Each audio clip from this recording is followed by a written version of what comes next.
I first met my ex's sister back in high school when she started going out with my best buddy during our senior year. She got pregnant and they tied the knot. Shortly after high school, I enlisted in the military. I served for 6 years before getting medically discharged. That's when my ex and I started dating. I landed a decent job that required me to travel a couple of times a month for up to 10 days of a stretch. While we were doing some last-minute wedding prep, a text from her sister popped up on her phone. It read, "Have you told your boyfriend about your fling with your ex? If you don't spill the beans tonight, I will tomorrow." I asked her, "What's this about?" She tried to brush it off. I kept pushing her for the truth, and she finally admitted that she had bumped into him during her bachelorette party, but insisted that nothing happened. It was a clear lie. When she fell asleep, I decided to go through her phone. I found texts and pictures with him dating back to when we first started seeing each other. They would hook up every time I was away on work trips. I sent the evidence to my phone. I woke her up, confronted her, and ended the relationship right there. She tried to play the victim, but I showed her one of the screenshots of her and her ex in my bed. I told her, "Stephanie sure looks a lot like your ex-boyfriend." She started crying, and I gently ushered her out the door. I called off all the wedding plans and enlisted some help to call the guests and inform them that the wedding was off. My friend's wife revealed that during the bachelorette party, she had caught them sneaking off together and getting intimate. She confronted them and gave my ex the choice to either confess to me herself or she would do it. She had no idea that this was an ongoing affair. Now let's talk about the honeymoon. I had planned it meticulously to make it perfect for my ex. It was a 10-day trip to a foreign country that she had always described as a once-in-a-lifetime bucket list destination. There were luxurious hotels, amazing experiences, and overall, it was her dream vacation. I had already shelled out about 10 grand for the wedding and would lose even more if I canceled the honeymoon trip. I decided to offer the trip to them, knowing they never had a honeymoon or any real vacations. Since they married young and had kids, it seemed right. Plus, they just saved me a lot of money and hassle. They happily accepted. They managed to get time off work and arrange care for the kids for the duration of the trip. When my ex found out she lost it, she bombarded me with calls and texts, calling me all sorts of names for doing this to her. She kept saying that it was her dream vacation and then I had ruined her life. I received messages from her friends and some family members she had lied to, blaming me for the breakup. Her ex even texted me, calling me less of a man, and then threatened me. He must have been with her the previous night, as he shouldn't have had my number. I haven't responded to any of them, but I'm left wondering, am I the a-hole for giving my cheating ex-fiancé his dream honeymoon to her sister and my best friend? Update. The funny thing about me is that I can stay cool as a cucumber even in a war zone, but that night I was a total wreck. I wasn't thinking straight. When you receive a barrage of messages from people you thought cared about you, it really throws you for a loop. On a positive note, I get regular checkups due to my job, including blood work. But after all this, I went and got specifically tested for any sexually transmitted infections, and thankfully everything came back negative. I took some of your advice and got a restraining order against the other guy for his threats. It helps to have good connections with local law enforcement. I tell you, you guys were right. I didn't really have to lift a finger for the truth to come out.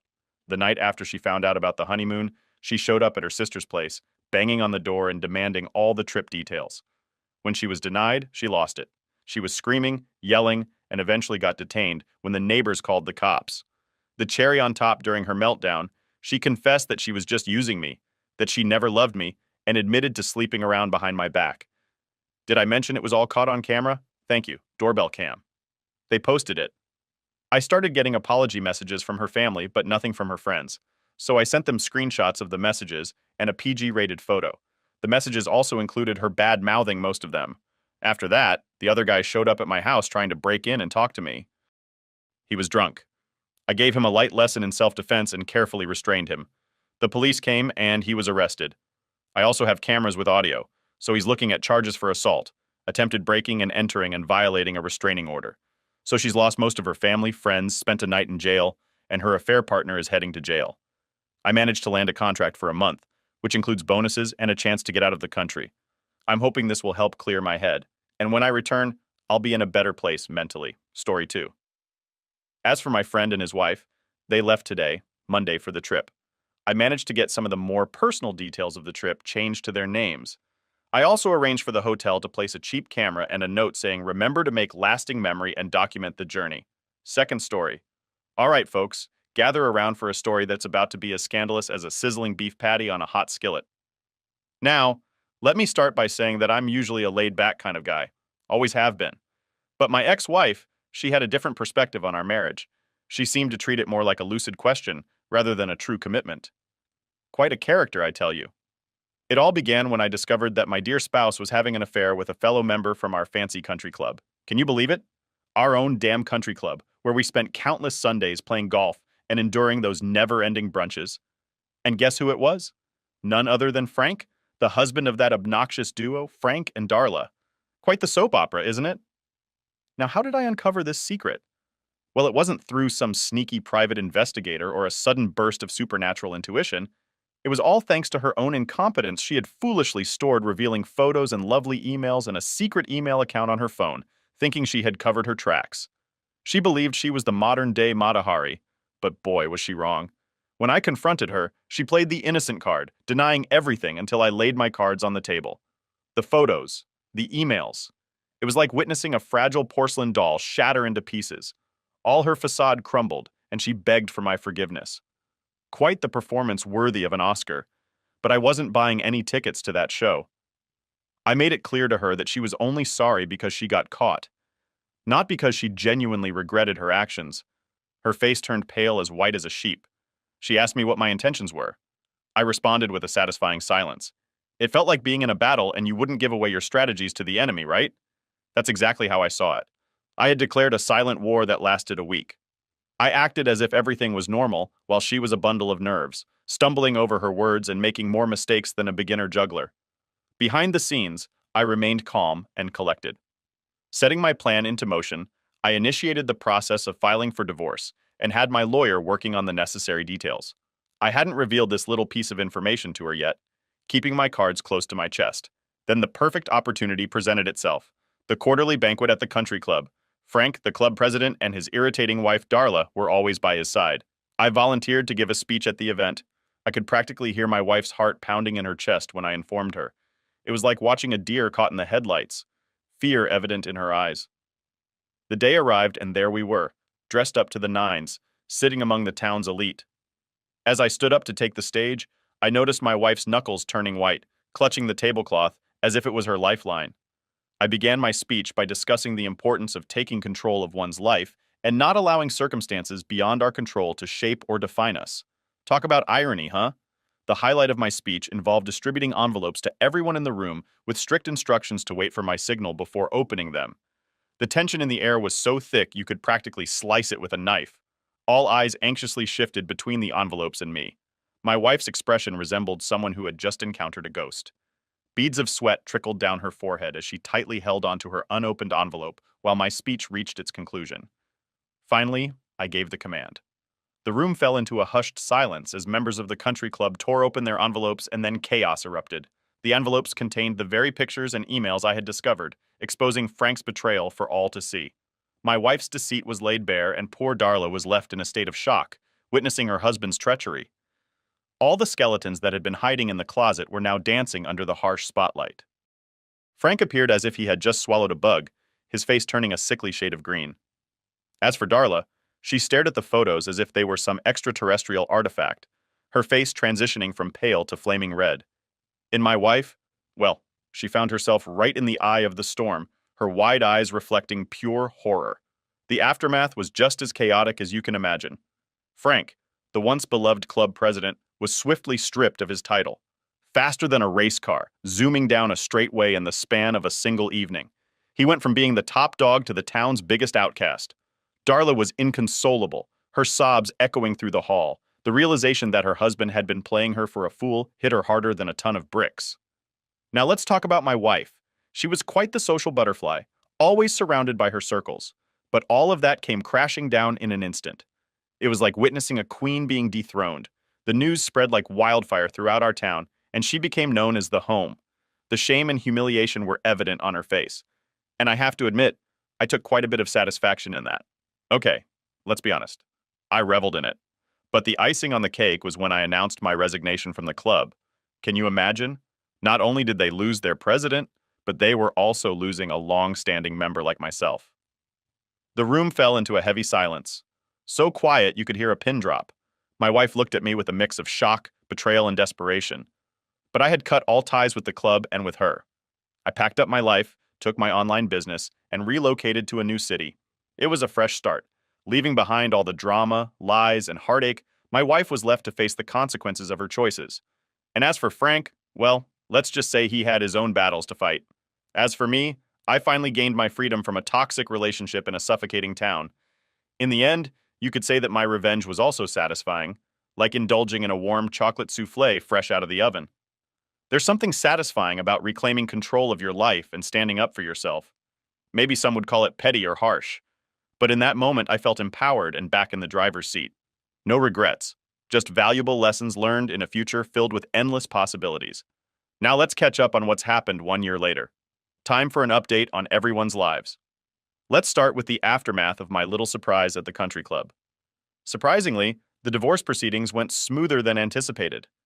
Thankfully, I had already established my online business before I met my wife, so I retained full ownership. She ended up with just a monthly maintenance payment, which, thanks to the success of my business, was more than manageable. Let's call it the price of pursuing love. As for my ex-wife, well, her attempts to find employment in a town where her reputation was tarnished didn't pan out. It seems being labeled the town homewrecker isn't exactly a desirable quality for potential employers. Eventually, she made the decision to pack up and leave, perhaps in search of greener pastures where judgment was less harsh. And as for Frank, oh boy, he got the short end of the stick.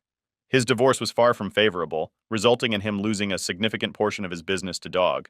It just goes to show that old saying is true. Hell hath no fury like a woman scorned. Frank had to start over and rebuild everything from scratch. It's pretty wild how the order and timing of events can completely alter the trajectory of your life, huh? Now let's move on to the more enjoyable part of this update, shall we? I've started dating this amazing woman who brings a breath of fresh air into my life compared to my ex-wife. But let me tell you, marriage is the last thing on my mind. Milk. Been there, done that. Got the souvenir. Right now, I'm perfectly content with dating, growing my business, and embracing the fun aspects of life. In fact, I've reignited my passion for playing the piano, something I had set aside during my marriage. It's incredible what you can achieve when you're not constantly tiptoeing through the minefield of matrimony. My current dream is to form an 80 seconds retro wave band just for the sheer joy of it. Who knows? Maybe I'll even share some of our tracks here someday. So there you have it, folks. My life has taken a complete 180-degree turn, but I've emerged on the other side as a better and happier person with a renewed lease on life. Story 3.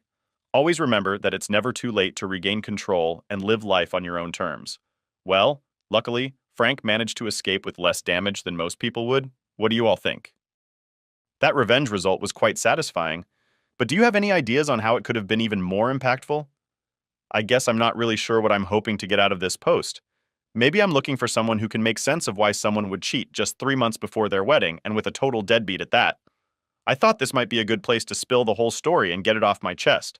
So, rewind to 6 months ago.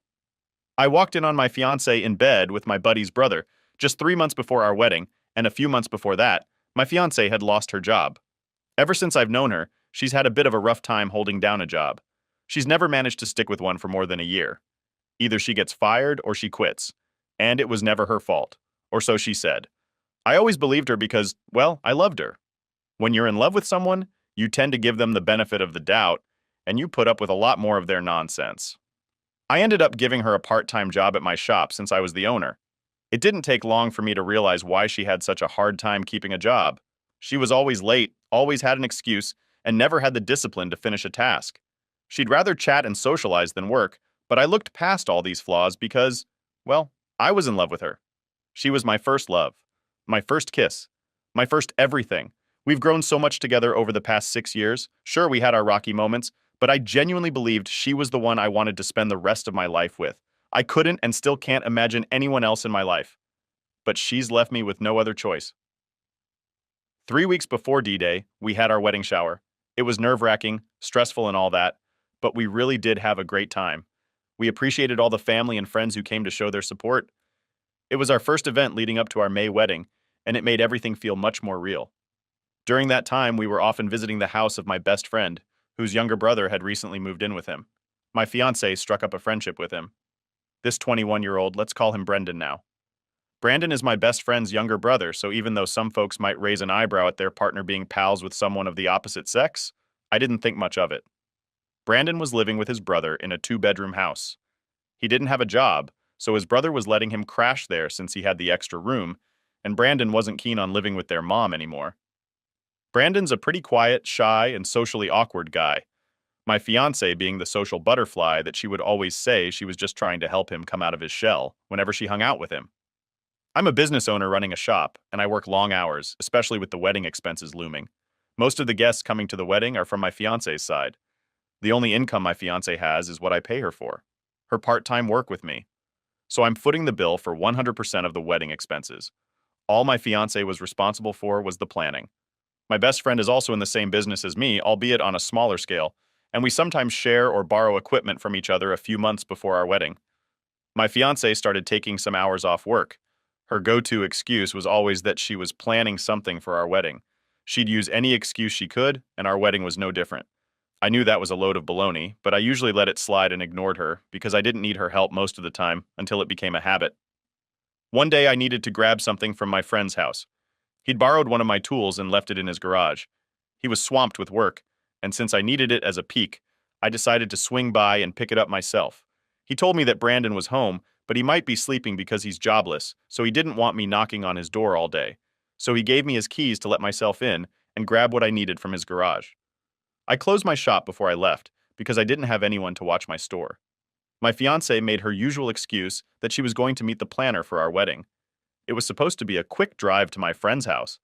His garage door wasn't working, so I had to go through his front door, then through his corridor to access his garage. As I was walking towards the garage, that's when I heard moaning. It was clearly the sound of a woman. I smiled because I thought Brandon had scored. I didn't think he was capable of pulling a woman because he was so quiet and shy. Never in my wildest dreams did I expect the woman to be my fiancée. I moved through the garage as quietly as possible to not make any disturbance after I grabbed what I needed. I headed back to the front door to exit the house, but stopped halfway when I recognized the sound of my fiancée. Immediately, it all added up in my head. I placed the tool on the corridor and slowly tiptoed closer to the room where the sound was coming from. The room wasn't far from the corridor, so after a few steps, I was right at the front door. Another clue that confirmed it was my fiancée was her shoes at the front of the door. Now I was certain it was her, and I was close enough to recognize that my fiancée was the woman moaning. I twisted the doorknob to open it, but it was locked. I had to force my way in and broke the lock. As soon as I forced myself in, I saw my fiancée trying to cover herself behind Brant. Brandon was holding a clothes hanger to protect themselves. It's kind of funny looking back, but it wasn't funny to me at the time. When they realized the person who just barged in was me, my fiancée stepped out from behind him and started apologizing. At first, she said it was a drunken mistake. It had never happened before. She knew she messed up and so on. I asked her if this is what she's been doing when she leaves the shop. Is this her idea of wedding planning? I asked her how long this had been going on, and she lied, saying it was the first time I wanted to give Brandon a piece of my mind. But the kid is so weak and fragile that it's hard to believe he made a move on my fiancée. I figured she was the one who initiated it.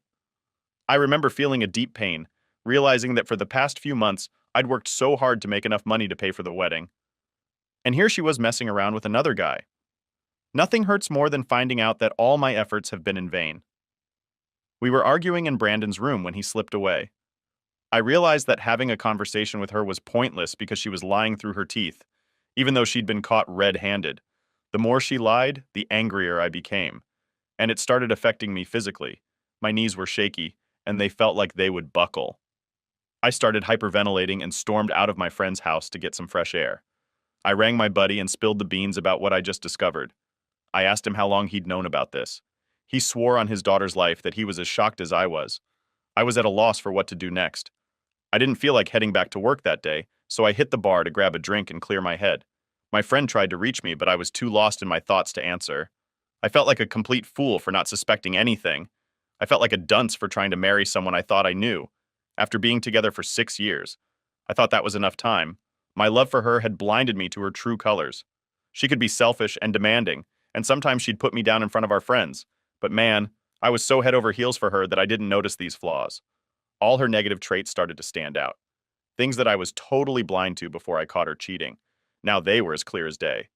I'd fooled myself into thinking that her job hopping was because her bosses were hitting on her, and when she turned them down, they'd fire her.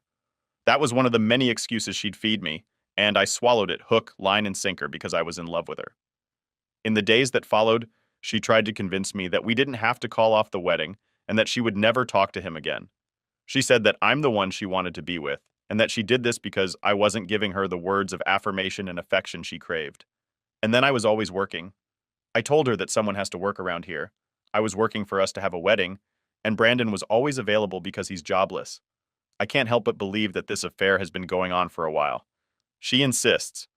I walked in on the first time, but they'd been spending a lot more time together lately, and I've tried to overlook it, as I always thought they were just best friends. Once I told her that we had to part ways and I wanted her out of my house. Her whole demeanor changed. Then it became, now that I've had time away from this house, I realized this isn't what I want. And I've been a coward by not telling you I've not wanted to be with you for a while. Honestly, it's painful. I found out. So she never wanted to be with me. Yet she was about to marry me in 3 months. We've already sent invitations to family and friends. Clearly, she was with me for what I could provide for her. She seemed to regret it at first, but that regret and guilt that she felt the first day has completely seemed to dwindle away because it became clear to her that we are no longer going to get married and that I was going to kick her out of my house. She tried to rile me up by saying that she was going to move in with Brandon, who's unemployed, shy, and can't even hold down a job, is mooching off his brother, and she's planning to move in with him. Brandon is living off his older brother, and they're both going to leech off him. I told her that she didn't think her affair through. I had a hunch that my best friend wouldn't risk our friendship by letting her stay while she was packing her things to leave my house. I reminded her that she was fired. She retorted by saying that my business sucks and spouting all sorts of nasty things about my business. The same business that has been feeding her for the past month. Fast forward 3 weeks later. She's moved the last of her things out of my house and taken 2 of our 4 dogs with her. My house was a wreck as she took all of our living room furniture, our bedroom, TV, dining room table, etc. A grant. She paid for some of it prior to us moving in together, and some was given to us by her godmother. However, she is taking every possible thing that she's justified in taking. She admitted to me that she and Brandon had serious feelings for each other. They continued to be intimate since I caught them the first time, and they continued to see each other for a few weeks after. After she moved out, she seems to show no remorse for what she did, and seems acting happier. Living in this fun little fling with this guy who has no job, no education, and lives with his brother. Fast forward a bit and their cash flow started drying up and they both couldn't land jobs. I had given her everything she could possibly need. I cared for her even stepping into a parent-like role, which I think slowly eroded our love and affection. But the love I had for her is now a sad story. Best left in the past. She's diagnosed with severe bipolar disorder and struggles a lot with depression and anxiety. I've done my best to help her with her mental health over the past 6 years, but I think it's taken a toll on my own mental state. But that was just one of the sacrifices I made because I was so head over heels in love with her for weeks after we split. She tried to move in with Brenda, but my best mate wasn't having it. When Brandon started sneaking her in behind my best mate's back, he booted both of them out, and Brandon ended up moving back in with his mom. It took about 2 months for the rose-colored glasses to come off, and then she realized she'd made a mistake. She called me and apologized, but I felt like my trust had been shattered, and I needed time to sort through my feelings. I think she only felt regret because she had to move back in with her parents and start job hunting. I was crushed when I caught her cheating, and the wedding cancellation hit her heart because most of the invites were sent to her family members. She tried to spin lies about why we broke up, even claiming we were both cheating on each other. But I sent a Facebook message to all her friends and relatives that I knew, telling them the truth. I took a financial hit because I'd already put down payments on some of the wedding expenses. Over the past few months, I've been focusing on myself, hanging out with friends and family, and starting to piece my life back together. I thought about my ex-fiancée a lot. I knew I couldn't just erase what had happened about 2 months ago. She reached out to me out of the blue. She apologized again for what she had done and confessed that she had made a massive mistake. She said that she still had feelings for me and wanted to try to mend things. She told me that she and Brandon were no longer a thing. She suggested that we should take it slow and rebuild trust, promising that this time things would be different and she would do whatever it took to repair our relationship. I told her that I've moved on, and there's no one doing the betrayal she put me through. I told her that I've moved on and there's no one doing the betrayal she put me through. Started seeing someone else.